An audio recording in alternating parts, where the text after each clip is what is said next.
তুই তো এরকম না, তো তুই এরকম আজকে। এই আর বলিস নি, বিড়ি নেশা লেগেছে জননের মতো। বিড়ি নেশা লেগে যায়? হ্যাঁ। হ্যাঁ। এ বাপের কাছ থেকে আবার কেউ বিড়ি সেই খায় না? না, বাপের কাছে বিড়ি খায় না। কেন, ছোটবেলায় স্কুলে দেয়নি, ভ্যান্টি লেগেছে। আচ্ছা। দেবে না। তা বাপের কাছ থেকে কোন বোকাচোদা বিড়ি খাইছে কি? এখন ডিজিটাল না, পাগলে। এ বাপের কাছ বিড়ি চাবি কে? এই ছোটবেলায় ভ্যান্টি লেগেছে, স্কুলে জাতি দেয়নি। তো এখন ওই বিড়ি খাবে না, বাপের কাছ থেকে বিড়ি চাবে না, তাকে বাড়ির লোকের কাছ থেকে সেই মেন খাবে না।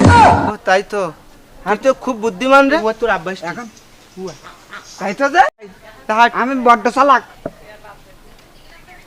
আব্বা আসসালামু আলাইকুম। ওয়ালাইকুম আসসালাম। আব্বা বাজারে যাচ্ছো না? High high. তা আমার জন্য একটু খাবার নিয়ে এসে বেচাও। আচ্ছা হবে না। আর ওই কি? আমার জন্য একটু বিড়ি হয় নিয়ে বেচাও। বিড়ি? হ্যাঁ। ওরে হারাম বাচ্চা, তোমার বিড়ি? হ্যাঁ, বিড়ি খাওয়া লাগা তো। শেষ হয়ে গেছে গো, মাথা পালা আব্বা। আচ্ছা, তুই বাবার কাছে বিড়ি কাছে চালি কে? তো বিড়ি চাবো না? তা তো তো বিড়ি খাওয়া শিখি, এখন আর বিড়ি কিনে দেবে না। ও কি হয়?